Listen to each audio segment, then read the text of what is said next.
Hallelujah. ದೇವರ ಪರಿಶುದ್ಧ ನಾಮಕ್ಕೆ ಸ್ತೋತ್ರವಾಗಲಿ. ಈ ದಿನ ನಾವು ಯೋಹಾನನು ಬರೆದ ಸುವಾರ್ತೆ ಅಧ್ಯಾಯ 3 ಹಾಗೂ 4 ಓದಿ ಧ್ಯಾನ ಮಾಡುವಂತರಾಗೋಣ. ಯೋಹಾನನು ಬರೆದ ಸುವಾರ್ತೆ ಅಧ್ಯಾಯ 3. ಫರಿಸಾಯರಲ್ಲಿ ಯೆಹೂದ್ಯರ ಹಿರೀ ಸಭೆಯವನಾದ ನಿಕೋದೇಮನೆಂಬ ಒಬ್ಬ ಮನುಷ್ಯನಿದ್ದನು. ಅವನು ರಾತ್ರಿಯಲ್ಲಿ ಯೇಸುವಿನ ಬಳಿಗೆ ಬಂದು ಆತನಿಗೆ, ಗುರುವೇ, ನೀನು ದೇವರ ಕಡೆಯಿಂದ ಬಂದ ಬೋಧಕನೆಂದು ಬಲ್ಲೆವು. ನೀನು ಮಾಡುವಂಥ ಈ ಸೂಚಕ ಕಾರ್ಯಗಳನ್ನು ದೇವರ ಸಹಾಯವಿಲ್ಲದೆ ಮಾಡುವುದು ಯಾರಿಂದಲೂ ಆಗದು ಎಂದು ಹೇಳಿದನು. ಅದಕ್ಕೆ ಯೇಸು, ನಾನು ನಿನಗೆ ನಿಜ ನಿಜವಾಗಿ ಹೇಳುತ್ತೇನೆ, ಒಬ್ಬನು ಹೊಸದಾಗಿ ಹುಟ್ಟದಿದ್ದರೆ ಅವನು ದೇವರ ರಾಜ್ಯವನ್ನು ಕಾಣಲಾರನು ಅಂದನು. ನಿಕೋದೇಮನು ಆತನನ್ನು, ಮನುಷ್ಯನು ಮುದುಕನಾದ ಮೇಲೆ ಹುಟ್ಟುವುದು ಹೇಗೆ? ಅವನು ತನ್ನ ತಾಯಿಯ ಗರ್ಭದಲ್ಲಿ ತಿರುಗಿ ಸೇರಿ ಹುಟ್ಟುವುದಾದೀತೆ ಎಂದು ಕೇಳಿದನು. ಅದಕ್ಕೆ ಯೇಸು, ನಾನು ನಿನಗೆ ನಿಜ ನಿಜವಾಗಿ ಹೇಳುತ್ತೇನೆ, ಒಬ್ಬನು ನೀರಿನಿಂದಲೂ ಆತ್ಮನಿಂದಲೂ ಹುಟ್ಟದಿದ್ದರೆ ದೇವರ ರಾಜ್ಯಕ್ಕೆ ಸೇರಲಾರನು. ದೇಹದಿಂದ ಹುಟ್ಟಿದ್ದು ದೇಹವೇ, ಆತ್ಮದಿಂದ ಹುಟ್ಟಿದ್ದು ಆತ್ಮವೇ. ನೀವು ಹೊಸದಾಗಿ ಹುಟ್ಟಬೇಕು ಎಂದು ನಾನು ನಿನಗೆ ಹೇಳಿದ್ದರಿಂದ ಆಶ್ಚರ್ಯಪಡಬೇಡ. ಗಾಳಿಯು ಮನಸ್ಸು ಬಂದ ಕಡೆ ಬೀಸುತ್ತದೆ, ಅದರ ಸಪ್ಪಳವನ್ನು ಕೇಳುತ್ತಿ, ಆದರೆ ಅದು ಎಲ್ಲಿಂದ ಬರುತ್ತದೋ ಎಲ್ಲಿಗೆ ಹೋಗುತ್ತದೋ ನಿನಗೆ ತಿಳಿಯದು. ಆತ್ಮನಿಂದ ಹುಟ್ಟಿದವರೆಲ್ಲರೂ ಅದರಂತೆಯೇ ಅಂದನು. ಅದಕ್ಕೆ ನಿಕೋದೇಮನು, ಇದು ಆಗುವುದು ಹೇಗೆ ಅಂದಾಗ ಯೇಸು ಅವನಿಗೆ ಹೇಳಿದ್ದೇನೆಂದರೆ, ಇಸ್ರಾಯೇಲ್ ಜನಕ್ಕೆ ಬೋಧಕನಾಗಿರುವ ನಿನಗೆ ಇದು ತಿಳಿಯುವುದಿಲ್ಲವೋ? ನಿನಗೆ ನಿಜ ನಿಜವಾಗಿ ಹೇಳುತ್ತೇನೆ, ತಿಳಿದದನ್ನು ಹೇಳುತ್ತೇವೆ, ನೋಡಿದ್ದಕ್ಕೆ ಸಾಕ್ಷಿ ಕೊಡುತ್ತೇವೆ. ನೀವು ನಮ್ಮ ಸಾಕ್ಷಿಯನ್ನು ಒಪ್ಪುವುದಿಲ್ಲ. ನಾನು ಭೂಲೋಕದಲ್ಲಿ ನಡೆಯುವ ಕಾರ್ಯಗಳನ್ನು ಕುರಿತು ನಿಮಗೆ ಹೇಳುವಾಗ ನೀವು ನಂಬದೇ ಹೋದರೆ, ಪರಲೋಕದ ಕಾರ್ಯಗಳನ್ನು ಕುರಿತು ನಿಮಗೆ ಹೇಳಿದರೆ ಹೇಗೆ ನಂಬೀರಿ? ಪರಲೋಕದಿಂದ ಇಳಿದು ಬಂದವನೇ ಅಂದರೆ ಮನುಷ್ಯಕುಮಾರನೇ ಹೊರತು ಮತ್ತಾರೂ ಪರಲೋಕಕ್ಕೆ ಏರಿ ಹೋದವನಲ್ಲ. ಇದಲ್ಲದೆ ಜನರು ನೋಡಿ ಜೀವದಿಂದುಳಿಯಬೇಕೆಂದು ಮೋಶೆಯು ಅಡವಿಯಲ್ಲಿ ಆ ಸರ್ಪವನ್ನು ಎತ್ತರದಲ್ಲಿಟ್ಟ ಹಾಗೆಯೇ ಮನುಷ್ಯಕುಮಾರನು ತನ್ನನ್ನು ನಂಬುವವರೆಲ್ಲರೂ ನಿತ್ಯ ಜೀವವನ್ನು ಪಡೆಯಬೇಕೆಂದು ಎತ್ತರದಲ್ಲಿಡಲ್ಪಡಬೇಕು. ದೇವರು ಲೋಕದ ಮೇಲೆ ಎಷ್ಟೋ ಪ್ರೀತಿಯನ್ನಿಟ್ಟು ತನ್ನ ಒಬ್ಬನೇ ಮಗನನ್ನು ಕೊಟ್ಟನು.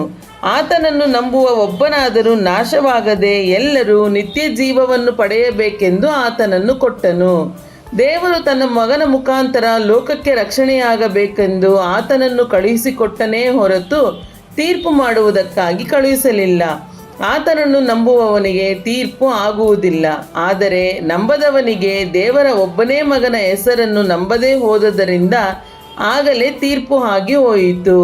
ಆ ತೀರ್ಪು ಏನೆಂದರೆ, ಬೆಳಕು ಲೋಕಕ್ಕೆ ಬಂದಿದ್ದರೂ ಮನುಷ್ಯರ ಕೃತ್ಯಗಳು ಕೆಟ್ಟವುಗಳಾಗಿರುವುದರಿಂದ ಅವರು ಬೆಳಕಿಗಿಂತ ಕತ್ತಲೆಯನ್ನೇ ಹೆಚ್ಚಾಗಿ ಪ್ರೀತಿಸಿದರು. ಕೆಟ್ಟದ್ದನ್ನು ಮಾಡುವವರು ಬೆಳಕನ್ನು ಸಹಿಸುವುದಿಲ್ಲ, ತಮ್ಮ ಕೃತ್ಯಗಳು ದುಷ್ಕೃತ್ಯಗಳಾಗಿ ತೋರಿಬಂದಾವೆಂದು ಬೆಳಕಿಗೆ ಬರುವುದಿಲ್ಲ. ಆದರೆ ಸತ್ಯವನ್ನು ಅನುಸರಿಸಿ ನಡೆಯುವವನು ತಾನು ದೇವರಿಂದ ನಡೆಸಿಕೊಂಡು ತನ್ನ ಕೃತ್ಯಗಳನ್ನು ಮಾಡಿದ್ದೇನೆಂದು ತೋರಿ ಬರುವಂತೆ ಬೆಳಕಿಗೆ ಬರುತ್ತಾನೆ. ಆಮೇಲೆ ಯೇಸು ತನ್ನ ಶಿಷ್ಯರೊಡನೆ ಯೂದಾಯ ದೇಶಕ್ಕೆ ಬಂದು ಅಲ್ಲಿ ಅವರ ಕೂಡ ಇದ್ದು ದೀಕ್ಷಾ ಸ್ನಾನ ಮಾಡಿಸುತ್ತಿದ್ದನು. ಯೋಹಾನನು ಸಲೀಮೂರಿನ ಹತ್ತಿರವಿರುವ ಐನೋನೆಂಬ ಸ್ಥಳದಲ್ಲಿದ್ದು ದೀಕ್ಷಾ ಸ್ನಾನ ಮಾಡಿಸುತ್ತಿದ್ದನು. ಅಲ್ಲಿ ಬಹಳ ನೀರಿತ್ತು. ಜನರು ಬಂದು ಸ್ನಾನ ಮಾಡಿಸಿಕೊಳ್ಳುತ್ತಾ ಇದ್ದರು. ಆ ಕಾಲದಲ್ಲಿ ಯೋಹಾನನು ಇನ್ನೂ ಸೆರೆಯಲ್ಲಿ ಹಾಕಲ್ಪಟ್ಟಿರಲಿಲ್ಲ. ಹೀಗಿರಲಾಗಿ ಯೋಹಾನನ ಶಿಷ್ಯರಲ್ಲಿ ಕೆಲವರಿಗೂ ಒಬ್ಬ ಯೆಹೂದ್ಯನಿಗೂ ಶುದ್ಧಾಚಾರವನ್ನು ಕುರಿತು ವಿಚಾರ ನಡೆಯಿತು.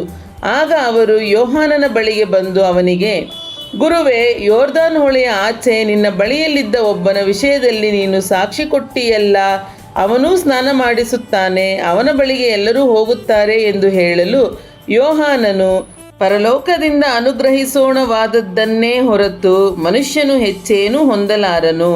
ನಾನು ಕ್ರಿಸ್ತನಲ್ಲ, ಆತನ ಮುಂದೆ ಕಳುಹಿಸಲ್ಪಟ್ಟವನಾಗಿದ್ದೇನೆ ಎಂದು ನಾನು ಹೇಳಿದ್ದಕ್ಕೆ ನೀವೇ ಸಾಕ್ಷಿ. ಮೊದಲಗಿತ್ತಿಯುಳ್ಳವನೇ ಮೊದಲಿಂಗನು. ಆದರೂ ಮೊದಲಿಂಗನ ಗೆಳೆಯನು ಅವನ ಹತ್ತಿರ ನಿಂತುಕೊಂಡು ಅವನ ಮಾತುಗಳನ್ನು ಕೇಳಿ ಮೊದಲಿಂಗನ ಧ್ವನಿಗೆ ಬಹು ಸಂತೋಷ ಪಡುತ್ತಾನಲ್ಲವೇ? ಇದರಂತೆ ನನಗಿರುವ ಸಂತೋಷ ಅದು ನೆರವೇರಿತು. ಆತನು ವೃದ್ಧಿಯಾಗಬೇಕು, ನಾನು ಕಡಿಮೆಯಾಗಬೇಕು ಅಂದನು. ಮೇಲಿನಿಂದ ಬರುವವನು ಎಲ್ಲರ ಮೇಲೆ ಇದ್ದಾನೆ. ಭೂಲೋಕದಿಂದ ಹುಟ್ಟಿದವನು ಭೂಲೋಕದವನಾಗಿದ್ದು ಭೂಲೋಕದ ಮಾತನ್ನು ಆಡುತ್ತಾನೆ. ಪರಲೋಕದಿಂದ ಬರುವವನು ಎಲ್ಲರ ಮೇಲೆ ಇದ್ದಾನೆ. ತಾನು ನೋಡಿ ಕೇಳಿದ್ದಕ್ಕೆ ಸಾಕ್ಷಿ ಕೊಡುತ್ತಾನೆ. ಆದರೆ ಆತನ ಸಾಕ್ಷಿಯನ್ನು ಯಾರೂ ಒಪ್ಪುವುದಿಲ್ಲ. ಆತನ ಸಾಕ್ಷಿಯನ್ನು ಒಪ್ಪಿದವನು ದೇವರು ಸತ್ಯವಂತನೆಂಬ ಮಾತಿಗೆ ಮುದ್ರೆ ಹಾಕಿದವನಾಗಿದ್ದಾನೆ. ಹೇಗೆಂದರೆ, ದೇವರು ಯಾರನ್ನು ಕಳುಹಿಸಿದ್ದಾನೋ ಆತನಿಗೆ ಆತ್ಮವರವನ್ನು ಅಳತೆ ಮಾಡದೆ ಅನುಗ್ರಹಿಸಿರುವುದರಿಂದ ಆತನು ದೇವರ ಮಾತುಗಳನ್ನೇ ಆಡುತ್ತಾನೆ. ತಂದೆಯಾದ ದೇವರು ತನ್ನ ಮಗನನ್ನು ಪ್ರೀತಿಸಿ ಎಲ್ಲವನ್ನೂ ಆತನ ಕೈಯಲ್ಲಿ ಕೊಟ್ಟಿದ್ದಾನೆ. ಆತನ ಮಗನನ್ನು ನಂಬುವವನಿಗೆ ನಿತ್ಯ ಜೀವ ಉಂಟು. ಮಗನಿಗೆ ಒಳಗಾಗದವನು ಜೀವವನ್ನು ಕಾಣುವುದೇ ಇಲ್ಲ. ದೇವರ ಕೋಪವು ಅವನ ಮೇಲೆ ನೆಲೆಗೊಂಡಿರುವುದು. ಲೂಕನು ಬರೆದ ಸುವಾರ್ತೆ ಅಧ್ಯಾಯ 4. ಯೇಸು ಯೋಹಾನನಿಗಿಂತ ಹೆಚ್ಚು ಶಿಷ್ಯರನ್ನು ಮಾಡಿಕೊಂಡು ಅವರಿಗೆ ದೀಕ್ಷಾಸ್ನಾನ ಮಾಡಿಸುತ್ತಾನೆಂಬ ಸುದ್ದಿಯನ್ನು ಫರಿಸಾಯರು ಕೇಳಿದರೆಂದು ಕರ್ತನಿಗೆ ತಿಳಿದಾಗ ಆತನು ಯೂದಾಯವನ್ನು ಬಿಟ್ಟು ಗಲಿಲಾಯಕ್ಕೆ ತಿರುಗಿ ಹೋದನು. ಆದರೂ ಸ್ನಾನ ಮಾಡಿಸುತ್ತಿದ್ದವನು ಯೇಸುವಲ್ಲ, ಆತನ ಶಿಷ್ಯರೇ ಮಾಡಿಸುತ್ತಿದ್ದರು. ಆತನು ಸಮಾರ್ಯ ಸೀಮೆಯನ್ನು ಹಾದು ಹೋಗಬೇಕಾಯಿತು. ಹೋಗುವಾಗ ಸಮಾರ್ಯ ಸೀಮೆಗೆ ಸೇರಿದ ಸುಕಾರೆಂಬ ಊರಿಗೆ ಹೋದನು. ಅದು ಯಾಕೋಬನು ತನ್ನ ಮಗನಾದ ಯೋಸೇಫನಿಗೆ ಕೊಟ್ಟ ಭೂಮಿಯ ಹತ್ತಿರದಲ್ಲಿತ್ತು. ಅಲ್ಲಿ ಯಾಕೋಬನು ತೆಗೆಸಿದ ಬಾವಿ ಇತ್ತು. ಯೇಸು ದಾರಿ ನಡೆದು ದಣಿದು ಆ ಬಾವಿಯ ಬಳಿಯಲ್ಲಿ ಹಾಗೆ ಕೂತುಕೊಂಡನು. ಹೆಚ್ಚು ಕಡಿಮೆ ಮಧ್ಯಾಹ್ನವಾಗಿತ್ತು. ಆತನ ಶಿಷ್ಯರು ಊಟಕ್ಕೆ ಬೇಕಾದದ್ದನ್ನು ಕೊಂಡುಕೊಳ್ಳುವುದಕ್ಕಾಗಿ ಊರೊಳಗೆ ಹೋಗಿರಲು ಸಮಾರ್ಯದವಳಾದ ಒಬ್ಬ ಹೆಂಗಸು ನೀರು ಸೇದುವುದಕ್ಕೆ ಬಂದಳು. ಯೇಸು ಆಕೆಯನ್ನು, ಅಮ್ಮ, ನೀರು ಕುಡಿಯುವುದಕ್ಕೆ ಕೊಡು ಎಂದು ಕೇಳಿದನು. ಯಹೂದ್ಯರಿಗೂ ಸಮಾರ್ಯರಿಗೂ ಬಳಿಕೆ ಇಲ್ಲದಿರಲಾಗಿ ಆ ಸಮಾರ್ಯದವಳು ಆತನಿಗೆ, ಯಹೂದ್ಯನಾದ ನೀನು ಸಮಾರ್ಯದವಳಾದ ನನ್ನನ್ನು ನೀರು ಬೇಡುವುದು ಹೇಗೆ ಎಂದು ಹೇಳಿದಳು. ಅದಕ್ಕೆ ಯೇಸು, ದೇವರು ಕೊಡುವ ವರವೇನೆಂಬುದು, ಕುಡಿಯುವುದಕ್ಕೆ ನೀರು ಕೊಡು ಎಂಬುದು ನಿನಗೆ ಹೇಳಿದವನು ಯಾರೆಂಬುದು ನಿನಗೆ ತಿಳಿದಿದ್ದರೆ ನೀನು ಅವನನ್ನು ಬೇಡಿಕೊಳ್ಳುತ್ತಿದ್ದಿ, ಅವನು ನಿನಗೆ ಜೀವಕರವಾದ ನೀರನ್ನು ಕೊಡುತ್ತಿದ್ದನು ಅಂದನು. ಆ ಹೆಂಗಸು ಆತನಿಗೆ, ಅಯ್ಯ, ಸೇದುವುದಕ್ಕೆ ನಿನ್ನಲ್ಲಿ ಏನೂ ಇಲ್ಲ, ಬಾವಿ ಆಳವಾಗಿದೆ. ಹೀಗಿರುವಾಗ ಆ ಜೀವಕರವಾದ ನೀರು ನಿನಗೆ ಎಲ್ಲಿಂದ ಬಂತು? ನಮ್ಮ ಹಿರಿಯನಾದ ಯಾಕೋಬನಿಗಿಂತ ನೀನು ದೊಡ್ಡವನೋ? ಅವನೇ ಈ ಬಾವಿಯನ್ನು ನಮಗೆ ಕೊಟ್ಟವನು. ಅವನು, ಅವನ ಮಕ್ಕಳು, ಅವನು ಸಾಕಿದೆಲ್ಲವೂ ಸಹಿತವಾಗಿ ಇದೇ ಬಾವಿಯ ನೀರು ಕುಡಿದರು ಅನ್ನಲು, ಯೇಸು ಆಕೆಗೆ, ಈ ನೀರನ್ನು ಕುಡಿಯುವವರೆಲ್ಲರಿಗೆ ತಿರುಗಿ ನೀರಡಿಕೆಯಾಗುವುದು. ನಾನು ಕೊಡುವ ನೀರನ್ನು ಕುಡಿದವನಿಗೆ ಎಂದಿಗೂ ನೀರಡಿಕೆಯಾಗುವುದಿಲ್ಲ. ನಾನು ಅವನಿಗೆ ಕೊಡುವ ನೀರು ಅವನಲ್ಲಿ ಉಕ್ಕುವ ಒರತೆಯಾಗಿದ್ದು ನಿತ್ಯ ಜೀವವನ್ನು ಉಂಟುಮಾಡುವುದು ಎಂದು ಹೇಳಿದನು. ಆ ಹೆಂಗಸು, ಅಯ್ಯ, ನನಗೆ ಆ ನೀರನ್ನು ಕೊಡು, ಕೊಟ್ಟರೆ ಇನ್ನು ಮೇಲೆ ನನಗೆ ನೀರಡಿಕೆಯಾಗಲಿಕ್ಕಿಲ್ಲ. ನೀರು ಸೇದುವುದಕ್ಕೆ ಇಷ್ಟು ದೂರ ಬರಬೇಕಾದದ್ದು ಇರುವುದಿಲ್ಲ ಅನ್ನಲು, ಯೇಸು ಅವಳಿಗೆ, ಹೋಗಿ ನಿನ್ನ ಗಂಡನನ್ನು ಇಲ್ಲಿಗೆ ಕರಕೊಂಡು ಬಾ ಎಂದು ಹೇಳಿದನು. ಅದಕ್ಕೆ ಆ ಹೆಂಗಸು, ನನಗೆ ಗಂಡನಿಲ್ಲ ಅಂದಳು. ಯೇಸು ಆಕೆಗೆ, ನನಗೆ ಗಂಡನಿಲ್ಲವೆಂದು ನೀನು ಹೇಳಿದ್ದು ಸರಿಯಾದ ಮಾತು.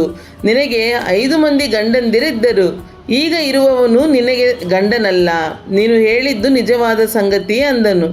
ಆ ಹೆಂಗಸು ಆತನಿಗೆ, ಅಯ್ಯ, ನೀನು ಪ್ರವಾದಿ ಎಂದು ನನಗೆ ಕಾಣುತ್ತದೆ. ನಮ್ಮ ಹಿರಿಯರು ಈ ಬೆಟ್ಟದಲ್ಲಿ ದೇವಾರಾಧನೆ ಮಾಡುತ್ತಿದ್ದರು, ಆದರೆ ನೀವು ಆರಾಧನೆ ಮಾಡತಕ್ಕ ಸ್ಥಳವು ಯೆರೂಸಲೇಮಿನಲ್ಲಿ ಅದೇ ಅನ್ನುತ್ತೀರಿ ಎಂದು ಹೇಳಿದಾಗ ಯೇಸು ಆಕೆಗೆ, ಅಮ್ಮ, ನಾನು ಹೇಳುವ ಮಾತನ್ನು ನಂಬು. ಒಂದು ಕಾಲ ಬರುತ್ತದೆ, ಆ ಕಾಲದಲ್ಲಿ ನೀವು ತಂದೆಯನ್ನು ಆರಾಧಿಸಬೇಕಾದರೆ ಈ ಬೆಟ್ಟಕ್ಕೂ ಹೋಗುವುದಿಲ್ಲ, ಯೆರೂಸಲೇಮಿಗೂ ಹೋಗುವುದಿಲ್ಲ. ಬರಬೇಕಾದ ರಕ್ಷಣೆಯು ಯೆಹೂದ್ಯರೊಳಗಿಂದ ಬರುತ್ತದಷ್ಟೇ. ಆದದರಿಂದ ನಾವು ಅರಿತಿರುವುದನ್ನೇ ಆರಾಧಿಸುವವರಾಗಿದ್ದೇವೆ, ನೀವು ಅರಿಯದೇ ಇರುವಂಥದ್ದನ್ನು ಆರಾಧಿಸುವವರು. ಅದಿರಲಿ, ಸತ್ಯಭಾವದಿಂದ ದೇವಾರಾಧನೆ ಮಾಡುವವರು ಆತ್ಮೀಯ ರೀತಿಯಲ್ಲಿ ಸತ್ಯಕ್ಕೆ ತಕ್ಕ ಹಾಗೆ ತಂದೆಯನ್ನು ಆರಾಧಿಸುವ ಕಾಲ ಬರುತ್ತದೆ. ಅದು ಈಗಲೇ ಬಂದಿದೆ. ತಂದೆಯು ತನ್ನನ್ನು ಆರಾಧಿಸುವವರು ಇಂಥವರೇ ಆಗಿರಬೇಕೆಂದು ಅಪೇಕ್ಷಿಸುತ್ತಾನಲ್ಲವೇ? ದೇವರು ಆತ್ಮಸ್ವರೂಪನು. ಆತನನ್ನು ಆರಾಧಿಸುವವರು ಆತ್ಮೀಯ ರೀತಿಯಲ್ಲಿ ಸತ್ಯಕ್ಕೆ ತಕ್ಕ ಹಾಗೆ ಆರಾಧಿಸಬೇಕು ಅಂದನು. ಆ ಹೆಂಗಸು ಆತನಿಗೆ, ಮೆಸ್ಸಿಯನು ಅಂದರೆ ಕ್ರಿಸ್ತನು ಬರುತ್ತಾನೆಂದು ಬಲ್ಲೆನು. ಆತನು ಬಂದ ಮೇಲೆ ನಮಗೆ ಎಲ್ಲ ತಿಳಿಸುವನು ಎಂದು ಹೇಳಲು ಯೇಸು ಆಕೆಗೆ, ನಿನ್ನ ಸಂಗಡ ಮಾತಾಡುತ್ತಿರುವ ನಾನೇ ಆ ಮೆಸ್ಸಿಯನು ಎಂದು ಹೇಳಿದನು. ಅಷ್ಟರೊಳಗೆ ಆತನ ಶಿಷ್ಯರು ಬಂದು ಆತನು ಒಬ್ಬ ಹೆಂಗಸಿನ ಸಂಗಡ ಮಾತಾಡುತ್ತಿರುವುದನ್ನು ಕಂಡು ಆಶ್ಚರ್ಯಪಟ್ಟರು. ಆದರೂ ನಿನಗೆ ಏನು ಬೇಕು, ಆಕೆ ಸಂಗಡ ಯಾಕೆ ಮಾತಾಡುತ್ತೀ ಎಂದು ಒಬ್ಬರೂ ಕೇಳಲಿಲ್ಲ. ಆಗ ಆ ಹೆಂಗಸು ತನ್ನ ಕೊಡವನ್ನು ಅಲ್ಲೇ ಬಿಟ್ಟು ಊರೊಳಕ್ಕೆ ಹೋಗಿ ಜನರಿಗೆ, ಅಲ್ಲಿ ಒಬ್ಬನಿದ್ದಾನೆ, ನಾನು ಇದುವರೆಗೆ ಮಾಡಿದ್ದನ್ನೆಲ್ಲ ನನಗೆ ಹೇಳಿದನು, ಬಂದು ಅವನನ್ನು ನೋಡಿರಿ, ಬರತಕ್ಕ ಕ್ರಿಸ್ತನು ಅವನೇ ಏನೋ ಎಂದು ಹೇಳಲು ಆತನ ಬಳಿಗೆ ಬರುವುದಕ್ಕೆ ಊರೊಳಗಿಂದ ಹೊರಟರು. ಅಷ್ಟರೊಳಗೆ ಶಿಷ್ಯರು, ಗುರುವೇ, ಊಟ ಮಾಡು ಎಂದು ಆತನನ್ನು ಬೇಡಿಕೊಂಡರು. ಆದರೆ ಆತನು ಅವರಿಗೆ, ನಿಮಗೆ ತಿಳಿಯದಂಥ ಆಹಾರವು ನನಗುಂಟು ಎಂದು ಹೇಳಲು ಶಿಷ್ಯರು ಆತನಿಗೆ ಯಾರಾದರೂ ಊಟಕ್ಕೆ ತಂದುಕೊಟ್ಟರೋ ಏನೋ ಎಂದು ತಮ್ಮೊಳಗೆ ಮಾತಾಡಿಕೊಂಡರು. ಯೇಸು ಅವರಿಗೆ, ನನ್ನನ್ನು ಕಳುಹಿಸಿದ ಆತನ ಚಿತ್ತದಂತೆ ಮಾಡಿ ಆತನ ಕೆಲಸವನ್ನು ಪೂರೈಸುವುದೇ ನನ್ನ ಆಹಾರವು. ಇನ್ನು 4 ತಿಂಗಳಿಗೆ ಸುಗ್ಗಿ ಬರುವುದೆಂದು ನೀವು ಹೇಳುವುದುಂಟಷ್ಟೇ. ನಿಮ್ಮ ಕಣ್ಣೆತ್ತಿ ಹೊಲಗಳನ್ನು ನೋಡಿರಿ, ಅವು ಬೆಳ್ಳಗಾಗಿ ಕೊಯ್ಲಿಗೆ ಬಂದವೆಂದು ನಿಮಗೆ ಹೇಳುತ್ತೇನೆ. ಕೊಯ್ಯುವವನಿಗೆ ಈಗಲೇ ಕೂಲಿ ದೊರೆಯುತ್ತದೆ, ಅವನು ನಿತ್ಯ ಜೀವಕ್ಕೆ ಫಲವನ್ನು ಕೂಡಿಸಿಡುತ್ತಾನೆ. ಹೀಗೆ ಬಿತ್ತುವವನಿಗೂ ಕೊಯ್ಯುವವನಿಗೂ ಕೂಡ ಸಂತೋಷವಾಗುವುದು. ಬಿತ್ತುವವನೊಬ್ಬ, ಕೊಯ್ಯುವವನೊಬ್ಬ ಎಂಬ ಗಾದೆಯಂತೆ ಆಯಿತು. ನೀವು ಕಷ್ಟ ಮಾಡದಂಥ ಬೆಳೆಯನ್ನು ಕೊಯ್ಯುವುದಕ್ಕೆ ನಾನು ನಿಮ್ಮನ್ನು ಕಳುಹಿಸಿದೆನು. ಬೇರೊಬ್ಬರು ಕಷ್ಟ ಮಾಡಿದ್ದಾರೆ, ನೀವು ನಡುವೆ ಅವರ ಕಷ್ಟದಲ್ಲಿ ಸೇರಿದ್ದೀರಿ ಎಂದು ಹೇಳಿದನು. ನಾನು ಮಾಡಿದ್ದನ್ನೆಲ್ಲ ಆತನು ನನಗೆ ಹೇಳಿದನೆಂಬುದಾಗಿ ಸಾಕ್ಷಿ ಕೊಡುತ್ತಿರುವ ಆ ಹೆಂಗಸಿನ ಮಾತಿನ ಮೇಲೆ ಆ ಊರಿನ ಸಮಾರ್ಯರಲ್ಲಿ ಅನೇಕರು ಆತನನ್ನು ನಂಬುವವರಾದರು.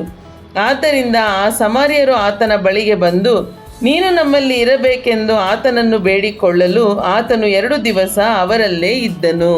ಹೆಚ್ಚು ಜನರು ಆತನ ವಾಕ್ಯವನ್ನು ಕೇಳಿ ನಂಬಿ ಆ ಹೆಂಗಸಿಗೆ, ನಾವು ಆತನನ್ನು ನಂಬಿರುವುದು ಇನ್ನು ನಿನ್ನ ಮಾತಿನ ಮೇಲೆ ಅಲ್ಲ, ನಾವು ಕಿವಿಯಾರೆ ಕೇಳಿ ಈತನು ಲೋಕರಕ್ಷಕನೇ ಹೌದೆಂದು ತಿಳ್ಕೊಂಡಿದ್ದೇವೆ ಎಂದು ಹೇಳಿದರು. 2 ದಿವಸಗಳಾದ ಮೇಲೆ ಆತನು ಅಲ್ಲಿಂದ ಹೊರಟು ಗಲಿಲಾಯಕ್ಕೆ ಹೋದನು. ಯಾಕಂದರೆ ಪ್ರವಾದಿಗೆ ಸ್ವದೇಶದಲ್ಲಿ ಮರ್ಯಾದೆ ಇಲ್ಲವೆಂದು ಯೇಸು ತಾನೇ ಹೇಳಿದನು. ಗಲಿಲಾಯದವರು ತಾವೂ ಯೆರೂಸಲೇಮಿನ ಜಾತ್ರೆಗೆ ಹೋಗಿ ಆತನು ಅಲ್ಲಿ ಮಾಡಿದ್ದನ್ನೆಲ್ಲ ನೋಡಿದ್ದರಿಂದ ಆತನು ಗಲಿಲಾಯಕ್ಕೆ ಬಂದಾಗ ಆತನನ್ನು ಆದರದಿಂದ ಅಂಗೀಕರಿಸಿದರು. ಹೀಗಿರಲಾಗಿ ಯೇಸು ತಾನು ನೀರನ್ನು ದ್ರಾಕ್ಷಾರಸವಾಗಿ ಮಾಡಿದ ಗಲಿಲಾಯದ ಕಾನಾ ಊರಿಗೆ ಮತ್ತೊಮ್ಮೆ ಬಂದನು.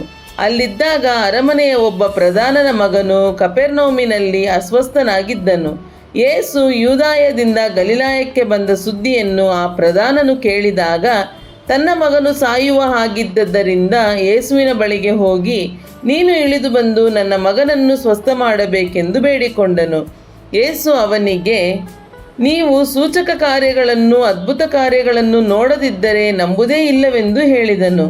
ಆ ಪ್ರಧಾನನು, ಸ್ವಾಮಿ, ನನ್ನ ಮಗನು ಸಾಯುವುದಕ್ಕೆ ಮುಂಚೆ ನೀನು ಬರಬೇಕು ಅನ್ನಲು ಯೇಸು ಅವನಿಗೆ, ನಿನ್ನ ಮಗನು ಬದುಕುತ್ತಾನೆ, ಹೋಗು ಎಂದು ಉತ್ತರ ಕೊಟ್ಟನು.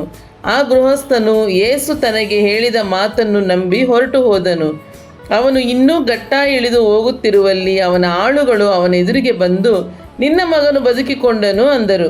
ಎಷ್ಟು ಗಂಟೆಗೆ ಅವನಿಗೆ ರೋಗವು ಇಳಿತರವಾಯಿತೆಂದು ಅವರನ್ನು ಕೇಳಿದಾಗ ಅವರು, ನಿನ್ನೆ ಮಧ್ಯಾಹ್ನದ 1 ಗಂಟೆಗೆ ಜ್ವರವು ಅವನನ್ನು ಬಿಟ್ಟಿತು ಎಂದರು.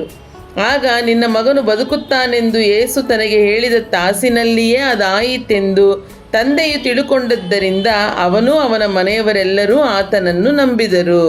ಯೇಸು ಯೂದಾಯದಿಂದ ಗಲಿಲಾಯಕ್ಕೆ ಬಂದ ಮೇಲೆ ಈ 2ನೆಯ ಸೂಚಕ ಕಾರ್ಯವನ್ನು ಮಾಡಿದನು. ಹಲ್ಲೆಲೂಯಾ. ದೇವರ ಪರಿಶುದ್ಧ ನಾಮಕ್ಕೆ ಸ್ತೋತ್ರವಾಗಲಿ.